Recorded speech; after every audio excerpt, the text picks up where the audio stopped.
Добрый четверговый вечер, уважаемые зрители, комментаторы и подписчики YouTube-канала Татары Мира. Также у нас есть трансляции в соцсетях ВКонтакте.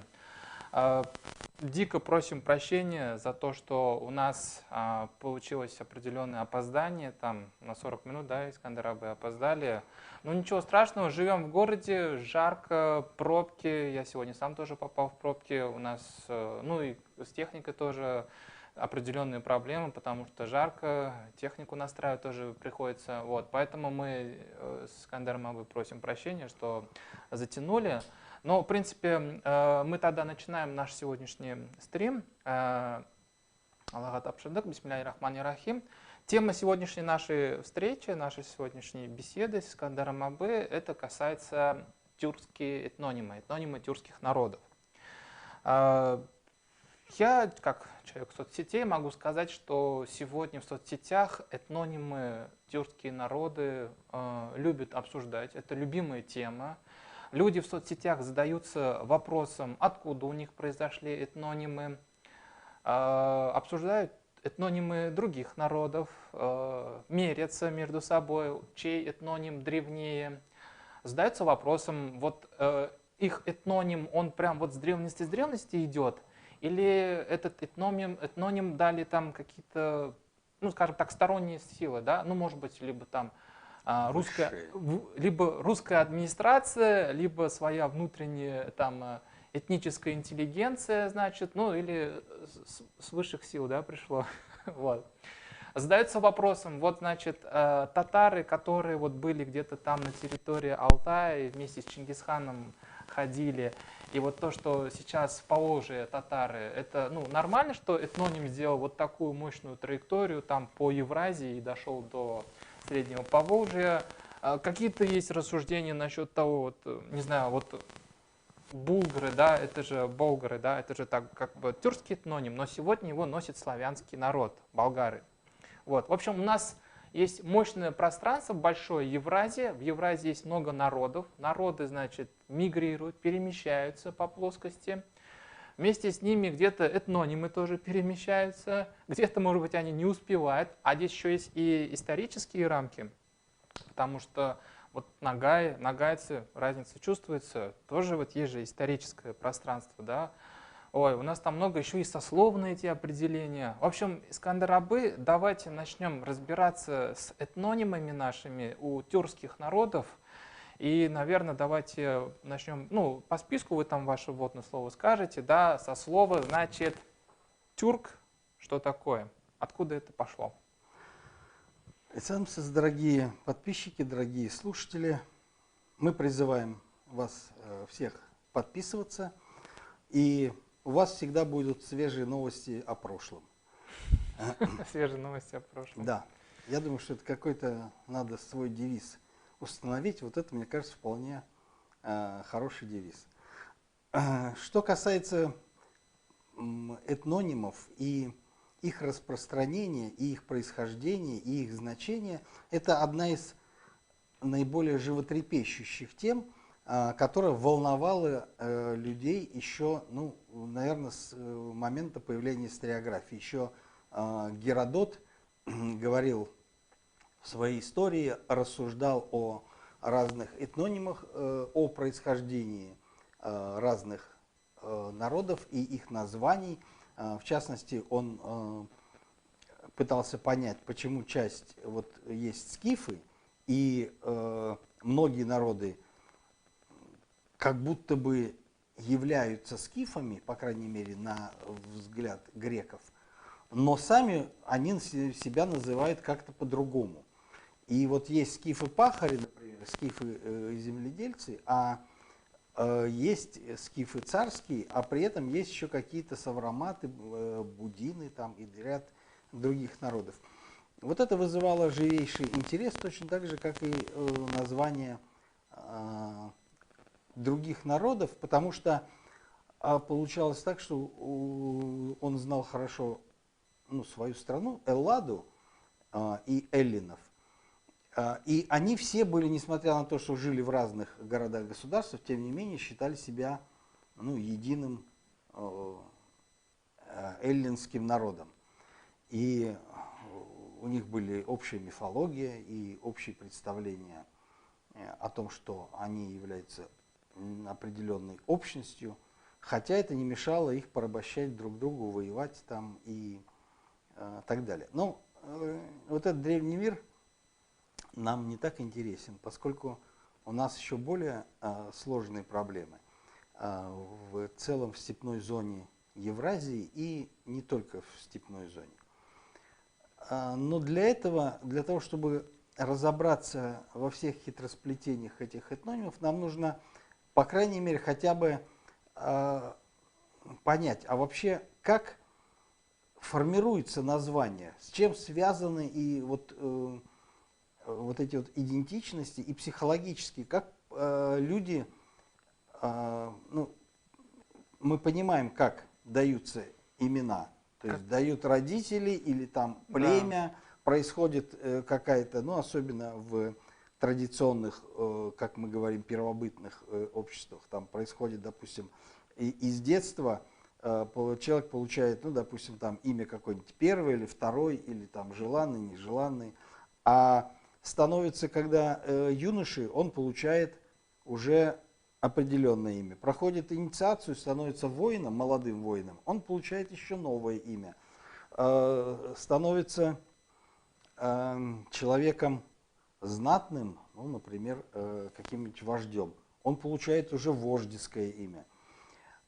Так. Очевидно, что так происходило, то есть имена у людей в традиционном обществе, а еще было, как правило, имя сокровенное, которое нельзя было никому называть. Вот это сокровенные имена, но это что-то похоже на имена богов. Или, ну, то, что у нас называется матом, то есть, а на самом деле это слова, которые были запрещены к упоминанию.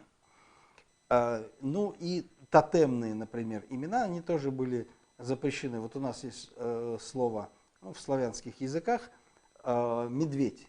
Так. Но это не название животного. Это тот, который ведает медом в лесу. Так. А где живет медведь? В берлоге. Лог, понятно, это пещера, да? Да.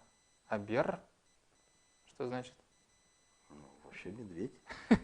В немецких языках Берлин это, собственно говоря, город медведя. Понятно. И это, кстати, древнее славянское название, которое немецкие завоеватели взяли, и герб поэтому Берлина, медведь. Так что вот есть неназываемые, но у народов несколько все происходит, очевидно, по-другому. Ну, конечно, там старших родителей нету, кто народы будет называть. Да. Хотя, наверное, может быть, другие народы родители у каких-нибудь народов есть. Да, ну вот очевидно, что просуществовало, во-первых, что нужно признать и что нужно понять. Существовала, тем не менее, иерархия вот этих самых наименований. Какие-то коллективы, ну, например, семья, род, ну, большой, да, они имели какое-то свое название. Угу. Как это название происходило, некоторые считают, что от топонимов, допустим, те, кто живет у Красной реки там, или у зеленой, знаешь, горы там. Зеленогорцы и красноречушники. Да, да, ну, как правило, да, наверное, предположительно, потому что в действительности мы таких названий все-таки не наблюдаем. Это как гипотеза. Но потом они начинают общаться, распространяться и занимают определенную территорию. И вот на этой территории живут люди, которые говорят на общепонятном, общедоступном языке. И вот тогда происходит понимание того, что мы – это люди, которые говорят на одном языке. И мы люди, которые обладают настоящим словом. А вот те, которые там живут, за границей, вот нашей территории, они совершенно, во-первых, говорят на каком-то тарабарском языке, ну, как говорили эллины, говорили, почему от слова варвар? Эллинам казалось, что они бормочут. Мгм. И отсюда и название, ну, вот славянских тоже бормотать. А вот по-эллински, по-гречески это вот варвар отсюда произошло. И вот эти вот за пределами нормального языка варвары, они, может быть, совсем даже и не люди. Ну, по крайней мере, человеческого языка у них нет. Но это же мы можем, если применительно к славянским языкам, славяне это люди слова. То есть люди, обладающие единым словом. Ну, то есть языковая идентичность была вперед выдвинута, Да. да. А вот за пределами это не мы или немые. Или немцы. Ну да, это сокращенно, да, ну, немцы. То есть это, которые не обладают словом. И, соответственно, вот такая градация, она довольно характерна. То есть вот если мы посмотрим древние этнонимы, то очень часто они все восходят к наименованию настоящие люди или ну, просто люди. То есть здесь человечество не особенно было, не разнообразило, что ли. Просто люди. Креативностью не Не выделялось. выделялось. То есть просто люди, а те не люди уже. Это, по-моему, вот Удмурт, Мари и Мордва. У Нет, них с этим мор мы поговорим. попозже, Морт да? это, да, морт это вообще иранский корень, и происхождение его не укладывается в финно-угорские языки. Ух ты. Мордва и удмурты и марийцы в том числе это народы, чьи названия происходят от каких-то древнеиранских языков. Но об этом мы поговорим. Ладно, мы пока не будем, да. Мы давайте Но здесь мы говорим, да, нет, пока поговорим вот, настоящие люди. Вот это такие примеры. Ну, примеров достаточно много. Например, как немцы себя называют? Deutsch. Deutsch. А что это означает? Ну, Тевтонский лес? Человек. А, человек. Настоящий человек, да. Ух ты. Например, вот есть народ, который, ну, другие, в том числе и жители России, называют чукчами, но на самом деле это внешнее наименование этого народа. Сами они себя называют лоуроветланы. Ух ты. Это, Как красиво, а? Да, что значит настоящие люди. А, А чукчи это, ну, очевидно, там была какая-то, возможно, и внутренняя, или их называли, военные контингенты этих лоуроветланов называли чукчами, то есть потому что они очень были воинственными. И отсюда, ну, накрыло их как бы вот это экзоэтноним. Но себя они называют лоуроветланы. мы Лора Ветлан. Да, вот, значит, и среди таких народов очень много вот именно таких, то есть они, это такое общее, скорее всего, чаще всего это вот настоящие люди или просто, ну, допустим, индейцы, которые испанцы, а потом и европейцы называют навахо, у которых сейчас самая большая резервация в Соединенных Штатах, а на самом деле их назвали надене. И их язык, собственно, ну, группа вот этих языков, наденская группа. Надене это значит настоящие люди. То есть, получается, вот эта вот многоязыковая вся традиция, это люди просто себя называют людьми, но на своих языках. Да. И это фундамент, на Да. котором потом произрастают этнонимы. Совершенно правильно. Так, вы вот поняли, ребята? Кто не понял, напишите в чате, еще раз повторим. Но я понял на самом деле. попытаемся объяснить, да. Да. Тут мы не стремимся к такому вдолбить что-то, какие-то знания, а наоборот призвать вас к дискуссии о том, чтобы, если что-то непонятно, вы обращайтесь, мы попытаемся еще раз проговорить эти моменты. Но вот традиционное общество стало в какой-то момент, то есть вот родовой коллектив, стал испытывать давление, в том числе соседей, совершать миграции и в силу каких-то экологических причин, и в силу перенаселения. И вот движение этих самых народов, родовых коллективов, привело к тому, что они стали сплачиваться, то есть для того, чтобы противостоять, в том числе и агрессии других мигрирующих племен, нужна была какая-то социальная организация. Как правило, основой вот этой социальной организации выступали возрастные группы, то есть группы молодых воинов, которые объединялись и были как бы таким военным щитом, с одной стороны, а с другой стороны, они были и основой для каких-то переселенческих движений, для того, чтобы захватывать новые территории и вот это самое перенаселение сбросить. И вот по мере того, как эти молодые, ну, например, в Германии, они с севера идут к границам Римской империи, и они начинают обрастать такими же группами молодых людей, там и мужчины, и девушки, и юноши, вооруженные, они начинают двигаться к границам, ну, условно говоря, допустим, Римской империи или Китая, не столь важно. И они начинают формировать какую-то новую общность. Вот эта вот племенная общность, она уже не столько связана с родовым коллективом. То есть внутри они могут быть представителями каких-то разных коллективов, но в целом они себя называют уже каким-то общим этнонимом. И вот эти новые племенные этнонимы, они не совсем восходят вот к языковым и не только не восходят к названию себя как ну, настоящие люди. Это недостаточно. Так, давайте примеры. Хорошо. Значит, вот есть такой народ в Германии, который долгое время сначала воевали с римлянами, потом заселились на территорию, ну, современной западной Германии, народ саксы. Ну, а часть, они выдвинулись вообще из Южной Швеции и Дании, ближе, ну, к границам Римской империи, а часть даже переселилась на Британские острова, где создали, ну, вместе с англами англосаксонские королевства. Например, там Уэссекс,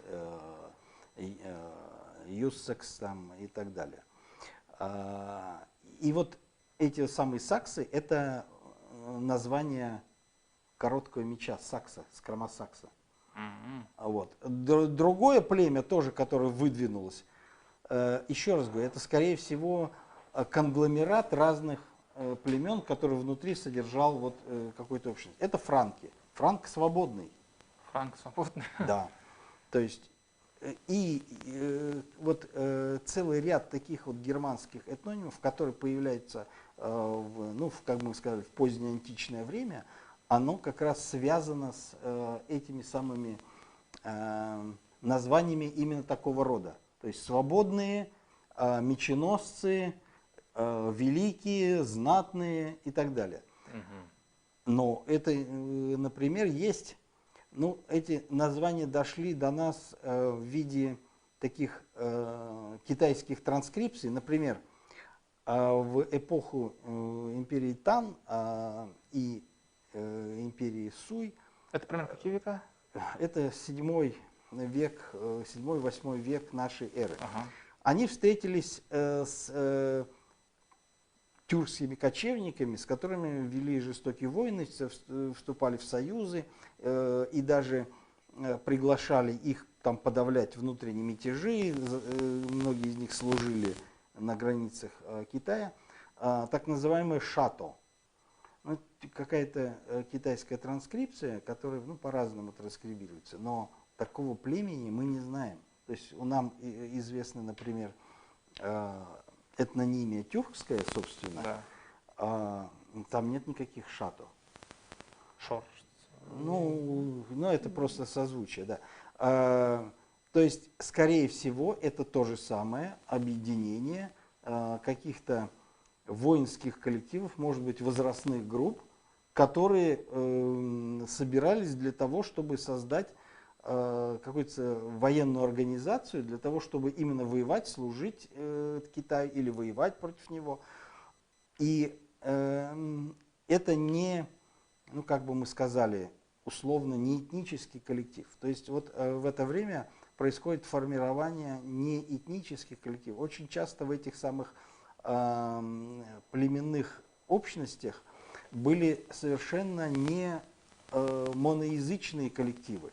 И даже как раз наоборот, нам известны случаи, когда вот эта племенная организация имела надязыковой и надэтничный характер. То есть внутри племени она объединяла очень даже разные, ну, например,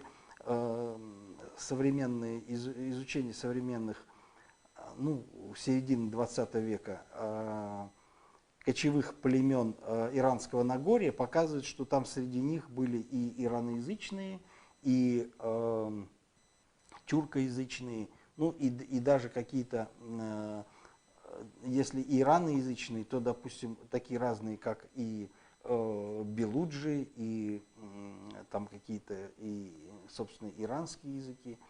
То есть единообразие и единый язык у них был, то есть они разговаривали на некотором таком суржике, то есть и у них было в быту многоязычие, то есть свободно владели 3 языками, дома говорили так, а могли переходить свободно, но все это была единая племенная организация. И вот что еще нужно сказать для того, чтобы, ну, некоторые такие общие замечания. Когда мы имеем дело с некоторыми вот такими этнонимами, то есть большой соблазн, ну, расшифровать вот это название. И очень часто вот это вот этимологизирование, оно основано, ну, на современных, ну, на знании современного языка. И очень часто это кажется, вот это же просто вот так вот, он состоит как бы из 2 частей, или вот что-то нам слышится такое знакомое, и мы легко, ну, называем, что это вот племя такое-то. Ну, баш, карт, голова, Да, волкан, например. ну вот да. Очень, кстати, хороший пример, да. Потому, ну, на самом деле, потому что ничего не имеет общего ни с башем, ни с курдом там. Ни с курдами, ни с головами, да. Головами этих курдов. Да. Потому что это вот как раз пример вот этой самой пресловутой народной этимологии, которая не имеет ничего общего с реальностью. Ну, в общем, чтобы не брать этих пресловутых башкурдов, значит, вот в научной литературе очень часто в российской обсуждается такой вопрос. Есть такой один из народов в эпоху господства сарматских и близких им племен, роксоланы. Да. Вот эти самые роксоланы сразу же стали объектом, значит, этимологизации и попыток, ну, особенно не только даже народной этимологии, но многие исследователи, причем даже обладающие академическими степенями, пытались как-то его нашинковать и превратить, ну, в что-то такое понятное, доступное. Например, ну, аланы понятно. Тут есть народ аланы, значит, ну, они известны с эпохи древности до средневековья, как бы предки, значит, считается, что осетин. И вот тут, значит, вполне понятно. А вот эти вот рокс, что такое за роксы? И тут эрудиция богатая приходит на помощь этим людям. Они читают в Библии, что был народ Рош. Ну, он читается как R-O-S, Ч, значит, H. И, значит, Рокс. Вот из Рош, значит, все-таки, наверное, не так прочитали, скорее всего, это Рош. Ну, никого не останавливает тот факт, что этот народ Рош упоминается близ, значит, амазонок, людьми, значит, у которых глаз на животе, значит, гипербореями, значит, грифами, которые стерегут золото, значит, и вот, значит, в таком богатом окружении, значит, самый народ.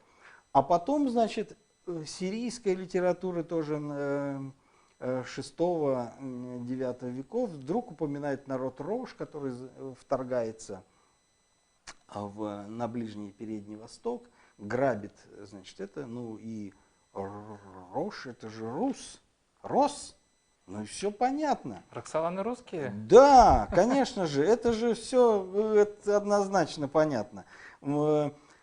Это как раз свидетельство того, что в Причерноморье существовал огромный росский каганат. А как же вот это этимологизируется? Ну, в иранском языке есть светлые. О, так это же, значит, славяне, они почему-то называли себя, конечно, по-ирански, но мало ли, тут вот как раз влияние аланов, тут как раз, они же были смешанные, значит, половина была славяне, а половина, значит, вот эти вот какие-то аланы. И вот такое вот было замечательное племя, которое образовало в Причерноморье большое государство, которых знали многие, ну, сирийцы, византийцы, там, латинские источники. Хотя они были более поздние и явно навеянные, эти самые ассоциации были с библейскими, но тем не менее. Вот. И получается, что значит, начинается этот этноним жить в отрыве от реальности и превращается в такой русский каганат. И альтернатива, значит, вот этому самому нормандским всем студиям, которые навязали проклятые немцы нашей отечественной историографии. Это вы сейчас состояние науки 18 века в Российской империи описали, да? Да, но сейчас очень есть люди, причем очень активные, которые продолжают писать именно в таком духе и уже в 21 веке. И я даже лично знаю этих людей. Так вот, ну, есть это, мы рассматриваем довольно сложный вариант. Тут много ассоциаций, ссылки на источники. А есть очень простой. Например, народ этрусков. Ну, к сожалению, язык нам неизвестен, и это дает повод для того, чтобы ну, очень много вокруг этого строить гипотез. Фантазировать. Фантазировать. Ну, например, что первое бросается в глаза? Что... Это русские. Конечно. Это же понятно любому дошкольнику. Это русские, они прямо говорят о себе. Что тут думать, гадать, и достаточно просто взглянуть на этот этноним, чуть-чуть покумекать над буквами, и все достаточно. Вот это вот яркие примеры так называемой народной этимологии. Поэтому мы всех призываем, если уж браться за этимологизацию, то не поддаваться иллюзиям вот этих вот легких решений. Как правило, история очень наука коварная и не дает никаких, даже если кажется, что это очень простое решение, на самом деле значит, что-то есть какой-то подвох. Или если вопрос абсолютно ясен, понятно, что значит он плохо изучен. И как только вы начнете изучать, точно найдут какие-то подводные камни. Так вот, если мы обратимся, собственно, к тюркам. Давайте к тюркам. Заждались, наверное, комментаторы-то. Да, то вот это один из таких довольно, с одной стороны, сложных, а с другой стороны, видимо, проясненных в науке этнонимов, по крайней мере, в мировой историографии пока никаких новых не возникло относительно этого этнонима мнений. Если обратиться к то же самое к истории, то само имя тюрк вызвало вопросы уже у китайцев. То есть они знали, то есть у них все были племена там, ну, разные категории варваров. Там есть восточные, западные варвары, южные варвары, дунху, там, значит, всякие юеджи, там, хунну. Все это известно. А вот какие тюрки взялись, откуда они?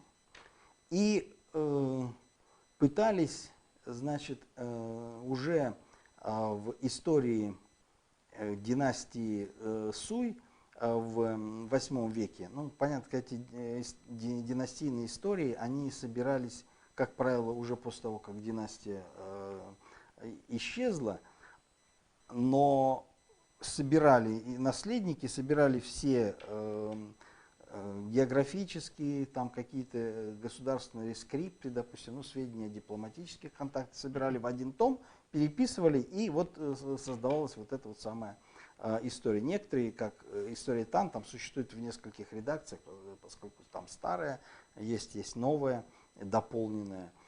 Вот эта вот история Суй, повествуя о взаимоотношениях с тюрками, пишет, что вот само имя тюрк, оно, поскольку они происходят с Алтая, Алтай это не то, что мы называем сейчас современным Алтаем, это скорее всего вот этот вот, хребет вокруг Забайкалья, ну, может быть, даже включая хребет Черского. И вот эти вот самые, поскольку вот у них есть слово, они ссылаются, вот у тюрк, такое близкое, что вот скорее всего это означает по имени горы, поскольку она напоминает шлем, а вот имя тюрков означает шлем. Так. То есть первая вот историческая этимология, попытка китайской наукой сделана, мыслителями, она была с тем, что само имя тюрк означает шлем. Ага. Но вообще, ну и география. То есть тут они шли по пути, ну, обычной этимологии географической привязки. То есть если что-то непонятное, то говоришь, что вот там была река, и вот это вот по имени этой реки, значит, и назывались, значит, ну, потом мы с татарами тоже столкнемся. Тут, кстати, уже такими вопросы накидали по поводу татар, экзонимы, этнонимы. Вот это мы до татар доберемся, давай, как но только не быстро. доберемся, я зачитаю комментарий, Хорошо, чтобы нам сразу и говорить. Хорошо, ответим, да. Ага. Ну вот, а тюрк,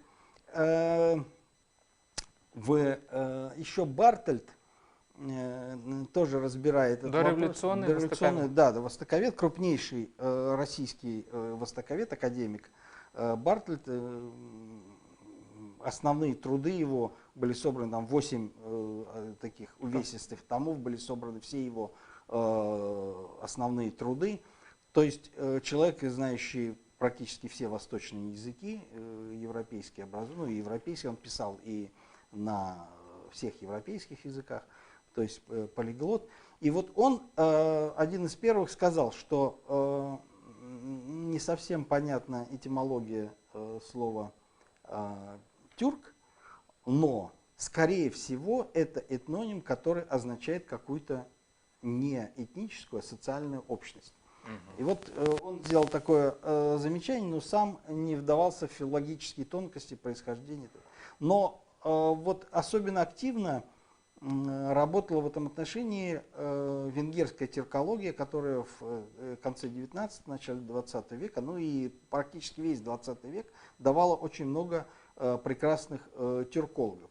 И вот среди них тоже делались попытки этимологизировать.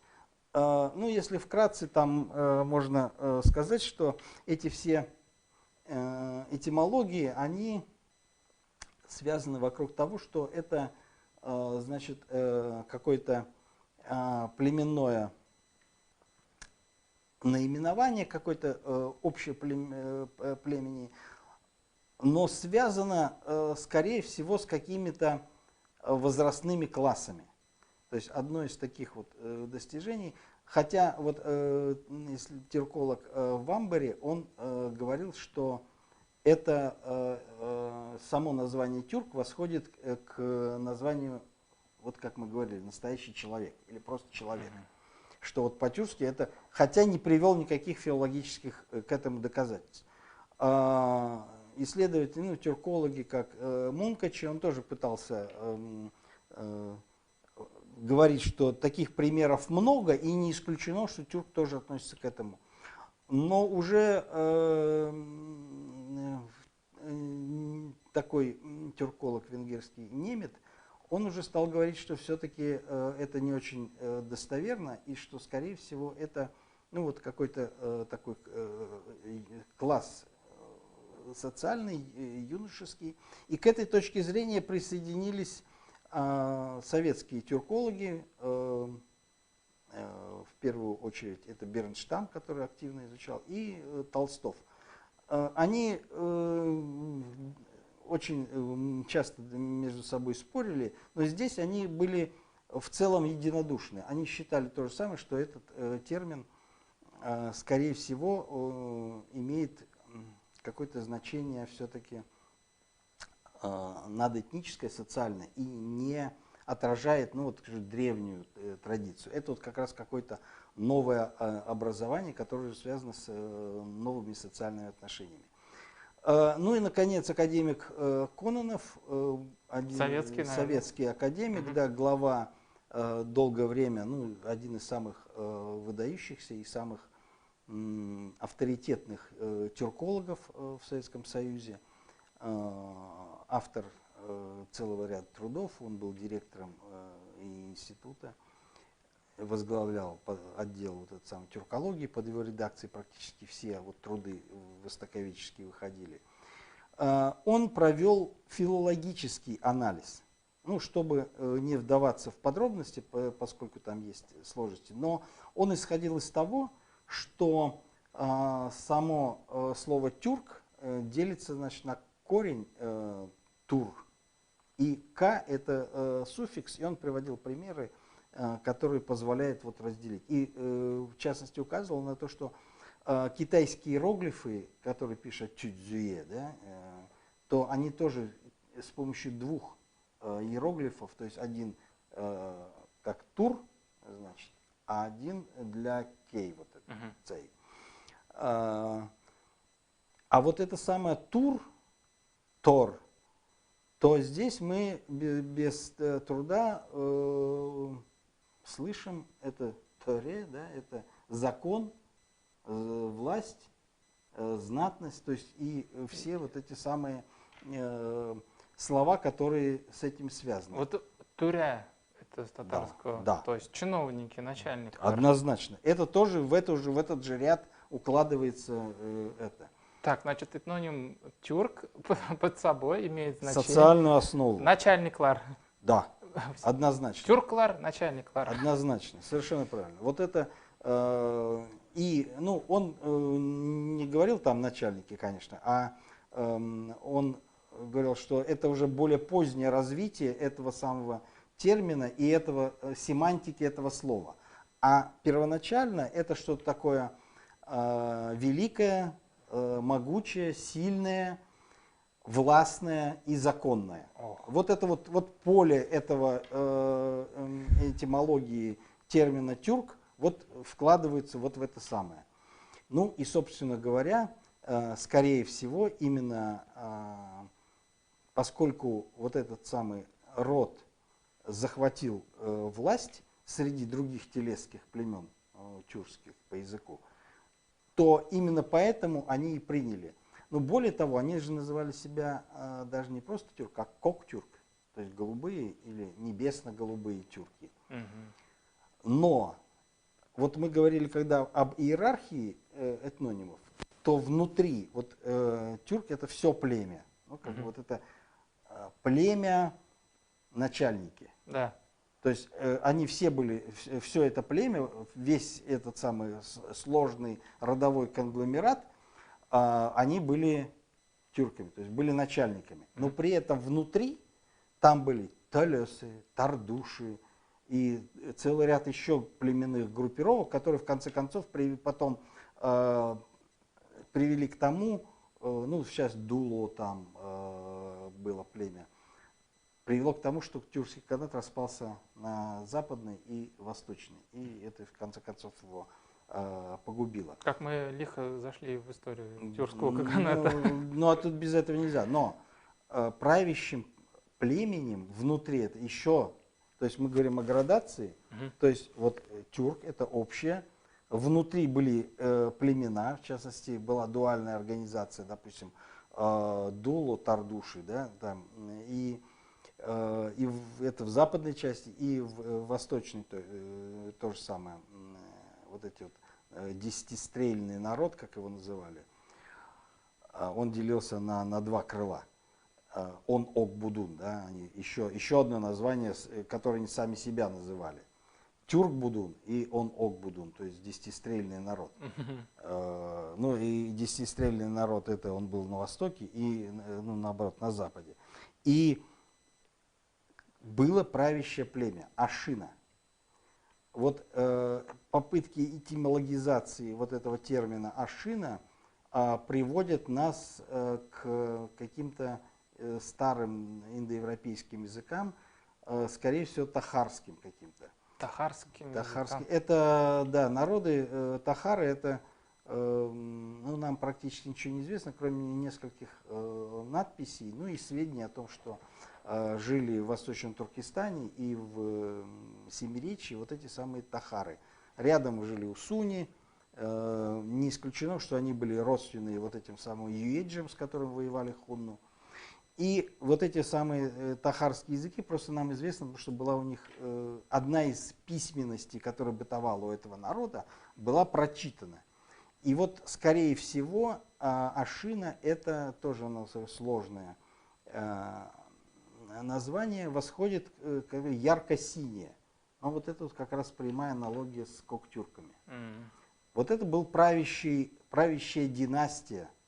Была еще женская династия правящая, Ашиде. Ну, то есть вот дуальная организация во всем. То есть и страна делилась на два крыла, и вот это.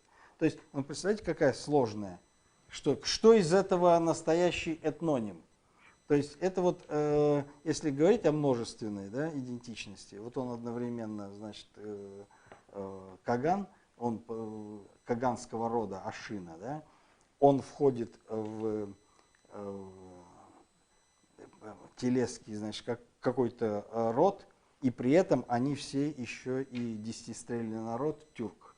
Слушайте, вы этим рассказом очень сильно во мне пробуждаете сомнения. Вот тюркоязычность, вот говорят же тюркоязычность, да? Не было, что ли, тюркоязычности тогда, получается? Нет, то есть не так. Это вот ладно, тюркоязычность была, но не все тюркоязычные были тюрками. Вот. Все тюрки были, скорее всего, тюркоязычными, ну, по крайней мере, в исторический период. Но не все тюркоязычные были тюрками. Ага. Вот я вот это вот, Ну, потому что говорят братья славяне, ну, имеется в виду, наверное, что-то общее языковое. Говорят братья тюрки, я так понимаю, не сильно это имеется в виду. Да, тут есть, я тут, да, хотел обойти этот вопрос, но все равно скажу тогда. Значит, вот само тор, вот это самое составляющее корень вот это слово, оно не совсем, ну, то, что бы мы назвали сейчас правильное тюркское или, ну, совсем уж по-научному кипчакоязычное. Потому что кипчакоязычное звучало бы тос. А вот тор, это звучит по р-язычному. Что значит р-язычное? Р-язычное это, ну, например, единственный современный народ, который имеет родство с этими р-язычными тюрками, это чуваши. Так. А в древности, в средневековье, эти самые р-язычные были, скорее всего, довольно значительные группы племен, которые двигались на запад волнами из Монголии, из Восточного Туркестана, ну, начиная с, это такие как болгары, савиры, авары, хазары. Это все вот эти вот, скорее всего, р-язычные тюрки. А почему их называют р-язычными? У них в языке много буквы р? Ну, да. Вот, допустим, по общетюркски, ну, не совсем правильно, по кыпчакоязычию красный кызыл, а по р-язычным оно бы звучало что-то хырыл. Хырыл. Или девушка кыз, а здесь хар. Хар. То есть мы так можем спокойно и чувашский язык выучить, просто надо вовремя, где надо букву р Ну вставлять, да, надо еще знать, да, и там много чего еще другого. Там есть и ламдаизм, и Кроме ротацизма, есть еще много других. Это вот это любой буквы «Л», да, наверное? Ну, много таких языковых особенностей. Потом в древности они тоже изменялись под воздействием и татарского языка, и финно-угорских народов. И поэтому, значит, для того, чтобы восстановить, надо быть профессиональным лингвистом. Сейчас это довольно сложная, хотя и почти математически разрешаемая наука. Сейчас есть даже такие таблицы, которые позволяют примерно представить, как то или иное слово выглядело в том или ином веке, какой оно должно было бы принять вид. Ну, так вот, это свидетельствует, скорее всего, вот эта вот R-язычная основа в термине тюрк, что само название было очень древним. И вот когда мы говорим те самые, где тюркоязычные, так вот, если это были одни это были тюрки, а другие, например, болгары, которые ушли на запад, так вот, это все тюркоязычные, но потом вот эти вот тюркоязычные телесские племена, скорее всего, у них были свои диалектные особенности, которые их отличали от других тюркских племен. Может быть, даже вот этих R-язычных было больше, а вот Z-язычных было гораздо меньше. Но потом те, уйдя на запад, постепенно растворились, постепенно создали свои государства. А здесь, наоборот, Z-язычные заняли эти территории, расплодились и, в свою очередь, двинулись агузы, например, торки, печенеги, потом кыпчаки. И потом в период Золотой Орды там татары, уйгуры, которые накрыли этой самой волной, и в степи не осталось никаких R-язычных. Слушайте, наверное, давайте немножко будем все-таки закругляться, потому что уже пора переходить к татарам. К татарам. Но у меня один вопрос есть. Что насчет турков? Почему они выбрали себе, по-моему, этот этноним? Потому что их, по-моему, раньше называли османами. Как так произошло? Это уже новейшая история. Во-первых, они себя называли тюрк, потому что они вышли из Приоралья, и ближайшие их родственники, собственно говоря, люди, которые так себя называют, туркмен. То есть туркский человек буквально, да? Вот. И после того, как часть вот этих вот племени, часть агузского племени под названием сельджуки, или это род, который объединил другие тюркоязычные народы. Надо сказать, что в аббасидские и другие саманидские халифаты и эмираты тюрки проникали уже давно. Собственно говоря, уже в 8 веке армия аббасидского халифата во многом состояла из вот этих самых тюркских гулямов. И там есть целая литература, посвященная достоинствам тюрок, что они смелые воины, решительные, храбро сражаются саблями, и луки у них прекрасные, дальнобойные. И это самые лучшие контингенты, поэтому халифы старались привлечь их к себе на службу, они выполняли роль гвардии, поскольку на арабские племена было сложно опираться, потому что у каждого там были свои какие-то религиозные трения, были какие-то имущественные интересы и династийные, значит, они предъявляли претензии. А тюрки служили, значит, тем, кто, по крайней мере, платил. И, не смотрели, значит, пока хозяин платит, халиф, то они были верны и сражались до последнего. А вот сельджуки, турки-сельджуки говорят. Вот это такая. Вот сельджуки эти завоевали и свергли, значит, халифа.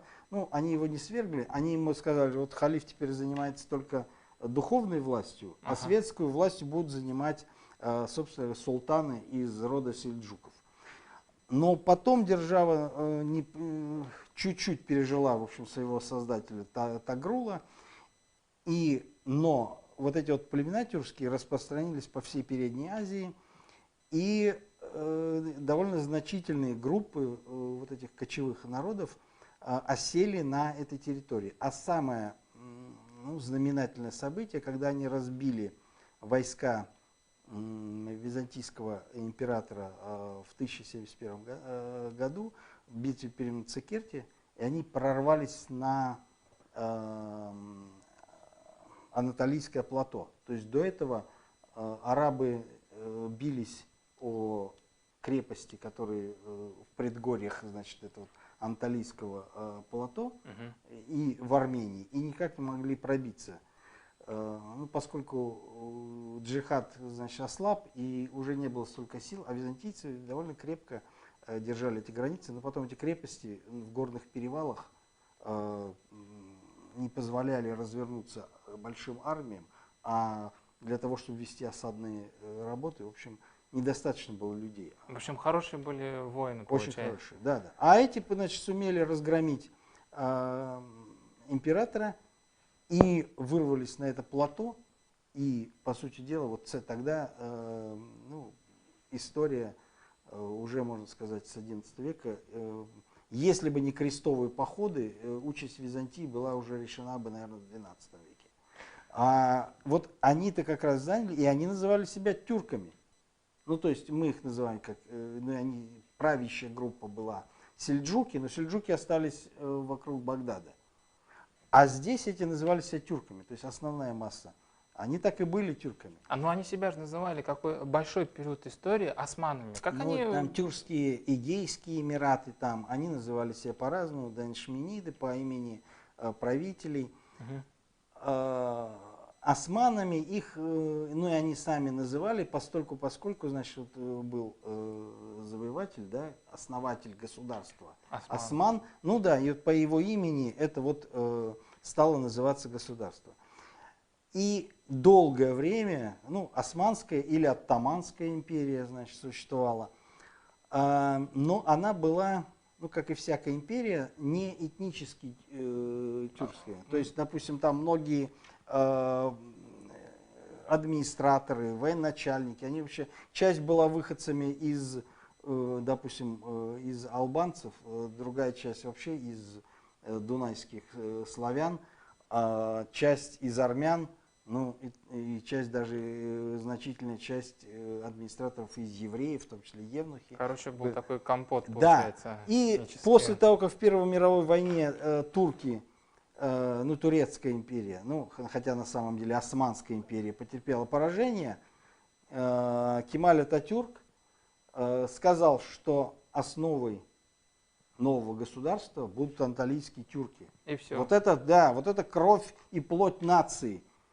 Еще совсем недавно, например, в начале 20 века на улицах Константинополя, если кто-нибудь, ну, торговцу сказал, ну ты же турок, то он бы, скорее всего, полез бы в драку, а мог бы и зарезать. Обиделся. Нет, это смертельная обида, потому что тюрки ассоциировались, ну, с грязными, значит, этими кочевниками, которые коз пасут, значит, в Анатолии. А они люди благородные, они османы, вот это еще, или мусульманин. Вот они принимали. Но Ататюрк сумел произвести революцию, и он еще антирелигиозную, то есть антимусульманскую вел кампанию. Поэтому заставил всех сменить имена, практически, ну, запретил мусульманские имена. Оттуда появились вот эти все такие сложные, такие тюркоязычные имена, или восходящие там к древности, Чавушаглу, там, Эрдоган. Да. Вот это все наследие эпохи как раз Кемаля Ататюрка. Хотя Кемаль, он себе имя-то не сменил. Вот. И с этого времени, собственно, они стали внедрять и активно внедрять. Сейчас кому-нибудь скажет, что он осман, он обидится, он тюрк. Ладно, короче, у турков было свое государство, они с помощью этого государства себе поменяли этот... Ну, да, собственно, формирование нации произошло как тюркской, а не как османской. Да. Ладно, давайте перейдем к татарам. В общем, Фьювер, листенер, да, то есть зритель, слушатель, говорит о татарах. Значит, историк Карамзин. Ни один из нынешних народов татарских не именует себя татарами, но каждый называется особенным именем земли своей. История государства российского. Он продолжает. Этнограф Воробьев писал в середине 20 века, что в отдаленных деревнях татарской АСР до сих пор никто не называет себя татарами. Мгм. Продолжает. Татары — это экзоним, то есть внешнее название множества разных народов. Это кличка со стороны русских, а от русских и европейцы стали называть эти тюркские народы татарами. Таких внешних экзонимов в истории человечества немало. Например, европейцы называли коренных жителей Южной и Северной Америки индейцами, а сами индейские народы называли себя своим названием. И заканчивает последний, значит, комментарий. В 1885 году казанский богослов Шихабуддин Марджани выступил перед земляками с неожиданной инициативой. Хотел бы я посмотреть, как это выглядело В в реальности. реальности. Я Ну, встаю и перед вами ну, всем видимо, на вещаю. проповеди, да. Да. Отныне именоваться татарами, сказал Шихабуддин. Мгм. Ранее для самоназвания они использовали конфессионим мусульманин. Вот давайте. Нет, Это на самом нет, деле нет. самое классическое, что Согласен, циркулирует в абсолютно. Да, соцсетях. да, да, да. Ну да, в укороченном и очень сжатом виде, но совершенно точно. Вся мифология в этом видна. Поэтому надо разобраться поочередно со всеми. Ну, единственное, это у меня просто такое замечание. Вообще интересно, да? Ну, хорошо, какое бы влияние не имел Шихабуддин Марджани, а что ты вдруг, ну он сказал, и вдруг все стали... Под козырек взяли, да, и сказали, стали, мы да, будем татарами. Да, но потом, ну, в то время, Ну, может быть, при отсутствии ТикТока и Ютуба, а как же он на все там 5-миллионное население мусульманское, он распространил имя татар? Ну, там только один Резидин Фахриддин был с ним не согласен, видимо, который Так нет, говорил, тут ты я начнешь, болгар. ну тут Габяши был не согласен, этот был не согласен, Гаэз Исхаки был не согласен. Тукай сомневался, Ну, чуть-чуть. чуть-чуть. Но, ну это сейчас поговорим. Здесь немного другое. Ну, вот, а какой механизм-то он предлагает? То есть, то есть получается здесь вот самое главное большое противоречие вот тех людей, которые говорят об таких интересных вещах, никто не раскрывает, а какой механизм-то был у Шихабуддина Марджани, чтобы он создал татарскую нацию. Но В отсутствие интернета, ТикТока, и да у него даже своей газеты не было в то время. Царское правительство запрещало татарам издавать газеты. Хотя прошения были там чуть ли не каждый год. Предприниматели давали прошения, потому что это было выгодно. Там буквально больше 100 газет с 905 906 до 17 года, что-то больше 120 газет, что ли, в разных концах империи. А тут, значит, весь 19 век они просили, дайте возможность издать газеты. Нет, запрещено. То есть, тогда объясните, а что за механизм-то был? Как он смог самосознание, идентичность нации изменить? Ну ладно, а теперь к более сложным вещам. Ну, я так понимаю, что речь идет о том, что то, что нам известно, допустим, имя татар VI века, это совершенно другие татары. То есть это вообще за скобки. То есть средневековые татары это некие другие татары. Вот это является одним из таких серьезных камней преткновения. И, строго говоря, такой же вопрос встал перед европейцами, которые после походов потомков Чингисхана, в том числе и в Центральную Европу, столкнулись с каким-то страшным племенем, татарами, и пытались понять, а что это такое, откуда они свалились на нашу голову. И были попытки понять, что же это за термин. Буквально в преддверии монгольского завоевания венгерский монах Юлиан, который посетил Волжскую Булгарию в 1235 году в поисках венгерской прародины, он встретился с одним из отрядов этих самых монгольских войск монгольских ханов и узнал у них о татарах. Собственно, первые сведения о татарах принес он в Европу. И вот эти вот самые... потому что до этого в русских летописях там вообще битвы при Калке пришел народ незнаемый, то ли от рода печенежского, то ли от рода половецкого, глаголемые татары. И это вот так вот в летописи, в общем, непонятно, кто это такой, но дикий и воинственный, в общем, остался в русских летописях. А вот европейцы, значит, пытались как-то объяснить. Особенно Юлиан был очень такой вдумчивый, въедливый, и он начал, видимо, спрашивать, а кто такие татары-то, откуда взялись. Ну, и ему рассказали, ну, какую-то легенду, очевидно, или он что-то сам домыслил там, что вот был народ, который жил на реке Тар, а поскольку Ар, значит, это, название, мужчина, человек, то вот по этой имени реки и пошло название татар. Ну, как видим, в общем, вполне народная этимология. То есть сами те, кто с ним разговаривал, тоже не вполне отчетливы. Тоже у них в голове была та самая народная этимология. Существует, ну, я боюсь ошибиться, но там около 20 разных в науке, да, терминах, которые объясняют это самое название. Ну, вот еще один такой забавный армянский историк Керакас Ганзакетце, который был современником монгольского завоевания, он тоже говорил, что там армянская историография, чем интересно, она говорила и о татарах, и о монголах, и говорил, что это народ стрелков. И говорит, что поскольку этот народ стрелков, они быстрые и острые, значит, меткие такие, острые, значит, у них стрелы, то вот быстрые и острые, это вот Тар-Ар. И вот отсюда произошло название татар. Значит, вот этих их стрел. Ну, тоже такая вполне народная этимология. Европейцы пытались тоже понять, кто такие татары. Они даже посылали, когда посольство, значит, книга, которую написал Гильом Рубрук, она так и называется. «История монголов, которые мы называем татарами». Ну и он, значит, как раз рассказывает о своем путешествии и о бытии, нравах, значит, этих народов.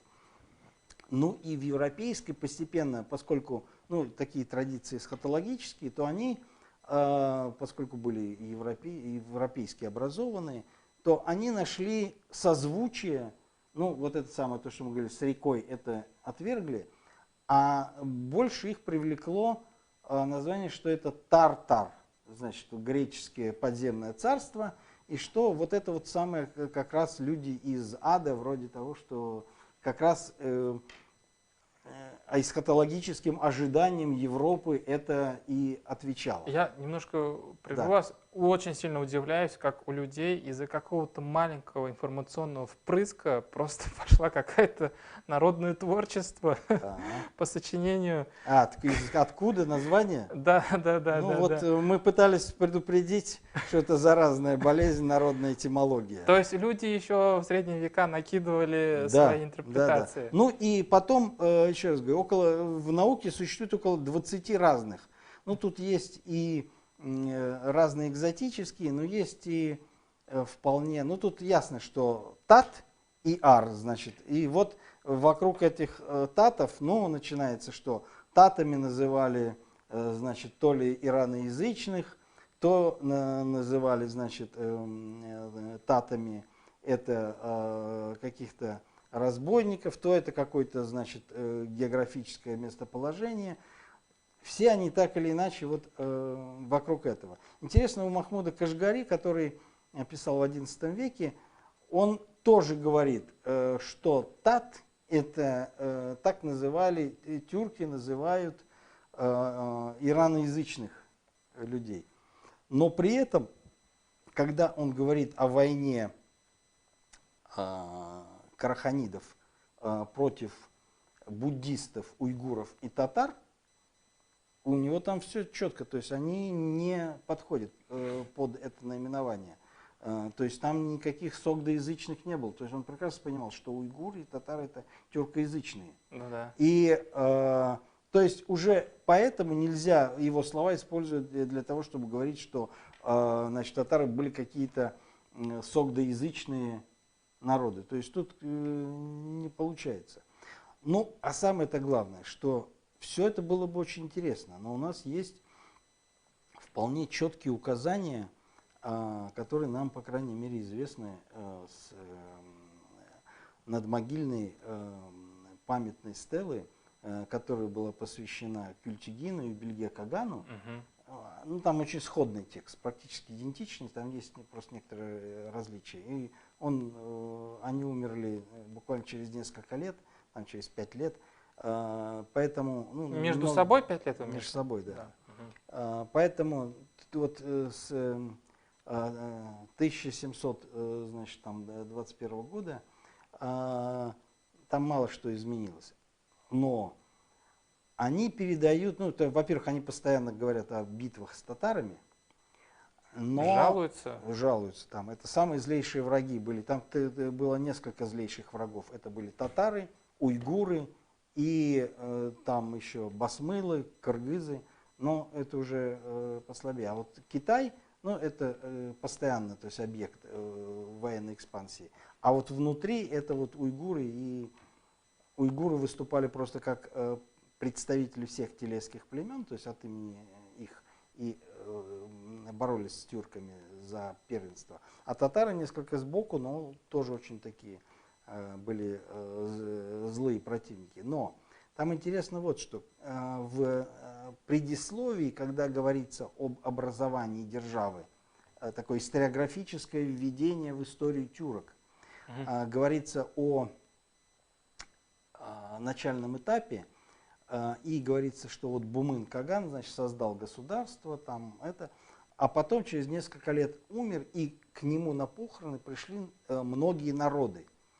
Там перечисляет и киданий, и китайцев, значит, и говорит о том, что были и сагдийцы, и другие племена, упоминает даже Рим. Римляне пришли? Да, да, ну, византийцы, скорее всего, Рум там, то есть кыргызы там, соответственно, и упоминает об атус-татарах, то есть 30 татар. Отус? Да, да, там совершенно четко читается. То есть в то время это было племенное образование, которое, но надо сказать, что вот эти вот цифровые обозначения, они были характерны как для китайской историографии, которая 30 племен Шивэй, например. Ну, Шивэй — это население, считается, что Преамурья. Ну, 30, почему 30? Но и очевидно, что и вполне возможно, что китайцы просто калькировали. Ну, вот такие обозначения, они были у этих племен. То есть это не какой-то моноцентричный, да, народ, а который объединял, ну, 30 каких-то родов, что ли, или 30, ну, в своем племени. То есть 30 каких-то, ну, общин, что ли. Мы не знаем ни численность, ни структуру этих общин, но тем не менее. Ну вот, например, вот этот самый десятистрельный народ, это же телесские племена. То есть, если за вычетом тюрок, их становится 9. И уйгуры называли себя такус-агузы. Такус-агузы? Да, то есть 9. То есть они... Тугас-агузы. Да, да. То есть это вот 9 племен, а 10-м были тюрки. То есть они все, вот этот десятистрельный народ. А потом вот уйгуры как бы взяли власть, господствовали над этими другими телесскими племенами. То есть вот эта вот нумерация, она имеет вполне определенный смысл. И если здесь был телесских племен, и мы знаем их, собственно, это карлуки, басмылы там и так далее, то есть почти все наперечет, да? А вот татары, они 30, то есть это довольно крупная общность такая была.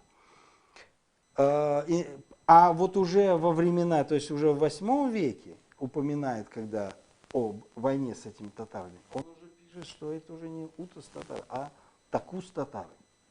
Мгм. То есть их уже 9 племен. Осталось от 30? Куда ушли Не 21 знаю. племя? Или произошла в период вот тюркского каганата какая-то переформатирование. То есть эти вот коллективы 9, они вобрали в себя какие-то более там мелкие коллективы и как-то ну, какая-то племенная градация произошла. Может быть, часть откочевали, ну вот мы говорили про эти шато. Кто это такие? То есть часть, возможно, это вот туда и татары эти самые откочевали. Ну и позже, после того, как, значит, образовался татаро-уйгур после гибели тюркского каганата, образовался уже большой уйгуро-татарский каганат. А он так и назывался? Ну, уйгурский, ну, научное название. Но его составляли, значит, потому что уйгуры воевали долго с татарами, и, наконец, их подчинили себе, и это стало, ну, таким общим. Но в 840 году их и уйгур-татар разгромили кыргызы. И, в общем, на короткое время, там буквально 2 поколения, они захватили власть в Центральной Азии. Но потом, как это, волна схлынула, и эту территорию уже завоевали кидане.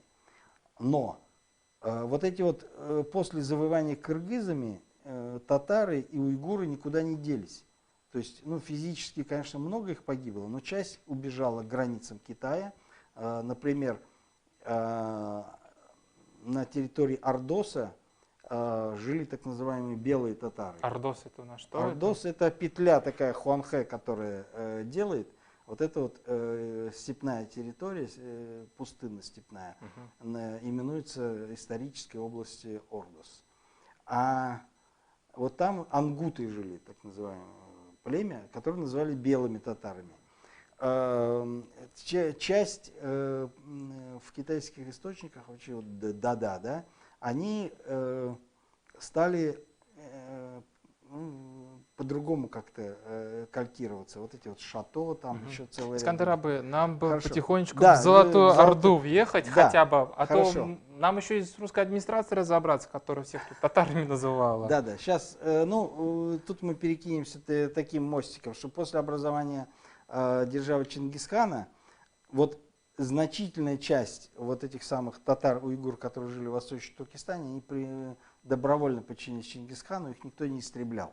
И они стали основой, в том числе и администрации, и значительная часть этих самых татарских племен вошла в состав улуса Джучи. Еще вот после завоевания кыргызами, после гибели уйгурского каганата, часть правящей группировки татар ушла в Прииртышье, где создала Кимахский каганат. Ну, опять, это же исторические названия.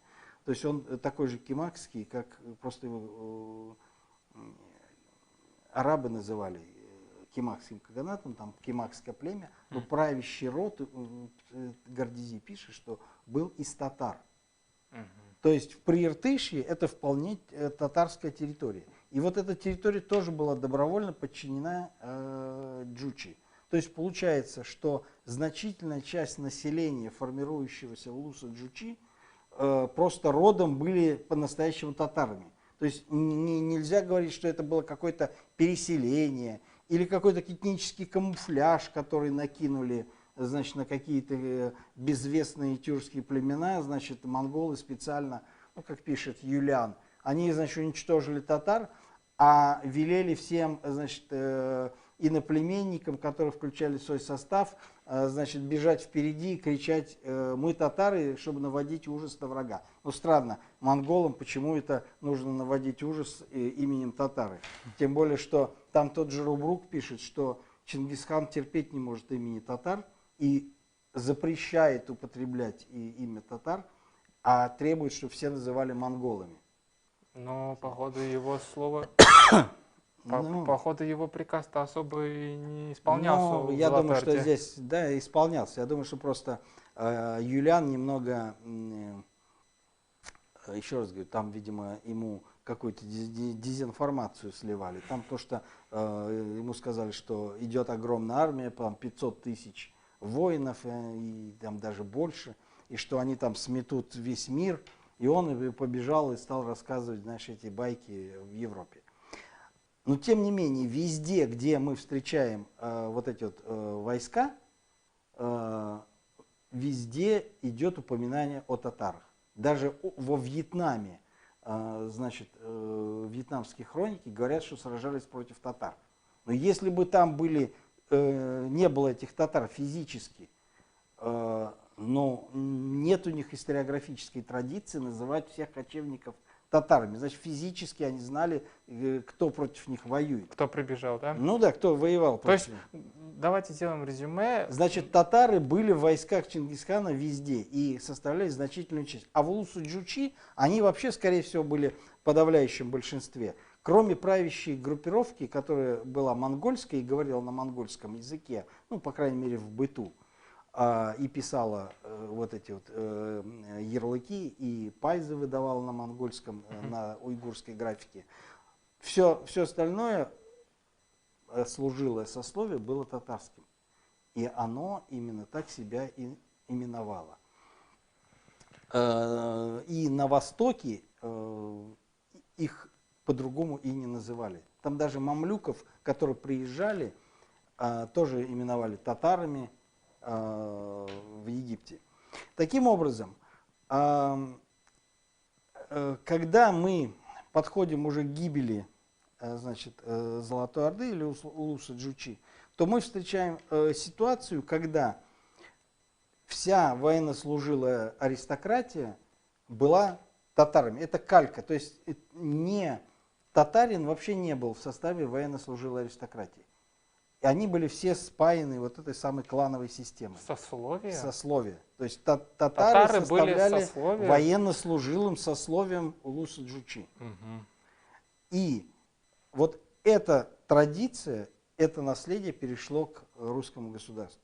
Ну, просто русское государство, чтобы отделить тех татар, которые были ясачными, оно именовало их служилыми. Но это масло масляное. То есть татарин, он уже, это русские пытались назвать, ну, податное сословие, которое называло себя мусульманами, пыталось назвать их тоже татарами. Ну, они долгое время сопротивлялись и называли себя мусульманами. Как же получилось вот здесь то, что пишет Карамзин, и как это все вот смотрите, мы оказались в российском государстве. Да. У российской администрации одно отношение, у российских историков, наверное, похожее отношение к русским народам. И да. как вот нас называли-то? Ну, мы помним, да, там Лев Толстой еще чеченцев называл татарами. Ну, ему, наверное, никто-то уроки этнографии не давал нормально. Он прогуливал в Казанском университете. Конечно, да. Я думаю, что да. И поскольку он учился, значит, там на юриста, то он и вообще не читал эти лекции, не учил. Но, ну, так еще раз говорю, ну, да, конечно, то есть в российском государстве даже не само государство, здесь что самое интересное, а ну, образованный слой общества, он вообще всех, ну, как всех европейцев называл немцами. Угу.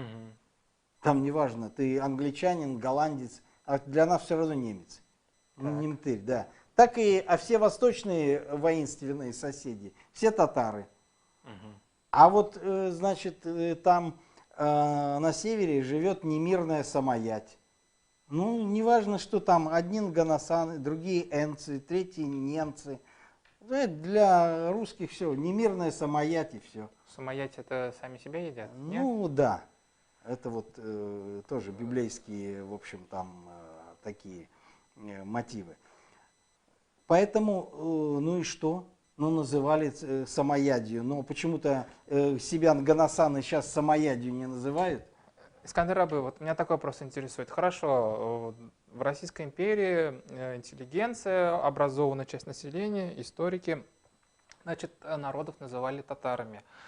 А сами татары же в этот момент тоже были образованными, да, писали на арабской графике. Да. Но какое мнение в татарской интеллектуальной среде формировалось? Вот тут в разные века все было по-разному. в разные века. И вот здесь мы должны сказать, что дело уже не в самом этнониме, а в истории народа, который пользуется тем или иным, иной формой идентичности, выраженной в этнониме. Так вот, в российском государстве тюркоязычное мусульманское население было двух видов. И вот, понимаете, над нами давлеет еще вот эта сталинская традиция так называемой народности, что представляется, что вот эта народность, это общность, которая пронизана сверху донизу, единая общность, единый язык, единая культура, единая религия, единая территория, Ну, и все Сталину, такое. наверное, так Все удобнее было управлять просто. Нет, это в науке, в это в современной науке, конечно. Ага. То есть представляет некое гомогенное общество. То есть, ну говоря, вот русские были гомогенной общностью, татары были гомогенной общностью, вот удмурты были такой гомогенной общностью. Казахи гомогенные. Ну да, хотя, может, с казахами как раз и с удмуртами более-менее это все правильно. Но с татарами не так. Они уже были довольно развитым народом, который прошел этап государственности. И у него были разные, внутри этого народа были разные сословия, которые часто, ну, во-первых, они и по образу жизни отличались, по уровню образования. Где-то, может быть, друг друга ненавидели? Ну, разумеется, как всякий работник ненавидит своего хозяина. Начальник. Да, но вот, к примеру, ну, вообще, Лев Толстой, конечно, великий русский писатель. Но для русских он не писал. Да, но нет, он в семье. Он для дворянства писал. Ну, понятно, да. И крестьяне, значит, не читали его произведений. И в семье у него разговаривали чисто на французском языке. Ну, это да. То, что у нас русское дворянство было нет, не русскоязычным, это понятно. Еще. Ну да. Нет, вот в этой связи я все время очень часто люди забывают, вот используют некие клише, или в голове у них складываются эти клише, ну вот некой народности как гомогенной массе. Вот я все время люблю говорить начало сказки Ганса Христиана Андерсена об Аисте. Начинается так. Как известно, в Китае живут китайцы, император у них китаец, и все они говорят на китайском языке. Точка. Значит, ну, для 19 века это все неправда. Каждое слово это ошибка, потому что в Китае живут совсем не китайцы, по крайней мере, не только китайцы, на самом огромные миллионы людей, наследние народы Яо, Мяо,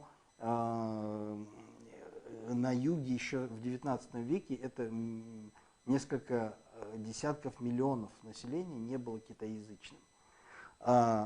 Император в Китае не был китайцем, он был маньчжуром и говорил на маньчжурском языке. Ну, указы он, чтобы его понимали многомиллионные подданные, писал на китайском, но вообще в семье они поддерживали традиции маньчжурские. И знать маньчжурская была.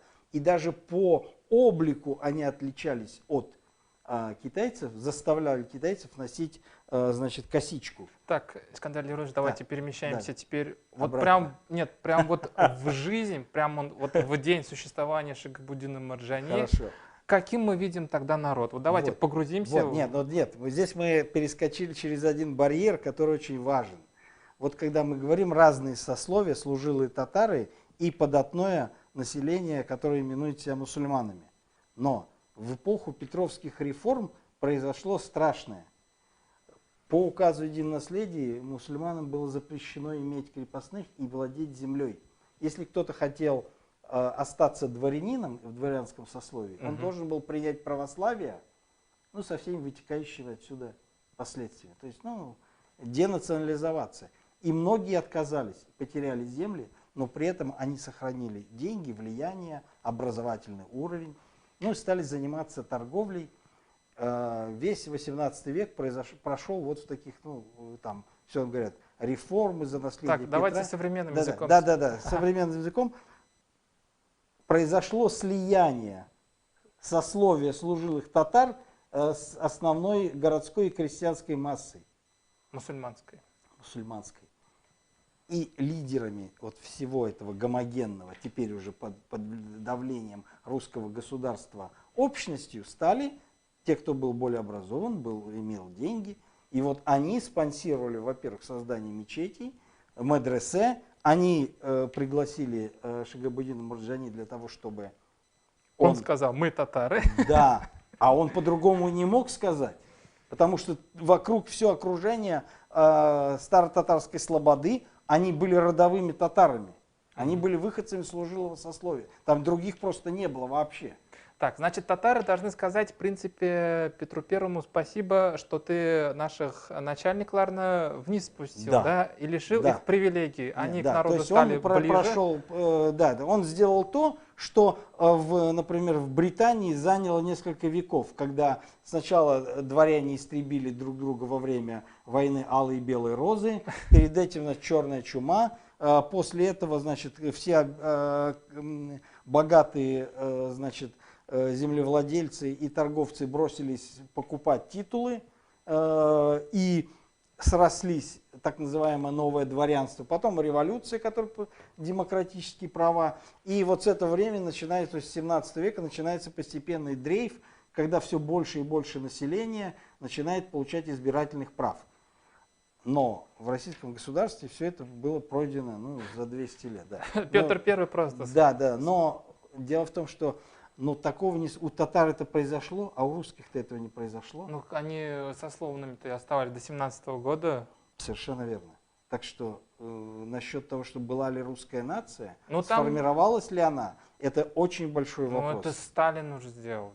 Скорее всего. Но Сталин не создавал русскую нацию, он создавал советскую. Ну, как сказать советскую? Советскую. А вот когда после Великой Отечественной войны нужно было как бы определиться... С русским духом, это что писали евразийцы? Как раз вот и об этом-то и писали, что единая общность, но под эгидой православия. Сталин убрал просто православие и вставил вместо православия русскую народность. Коммунизм не вставлял? Нет, не коммунизм. Там самое главное вокруг русской народности. Русский народ как главная определяющая сила, старший брат, это все вот как раз сталинское наследие. И вот вокруг этого стала формироваться советская, русская советская общность.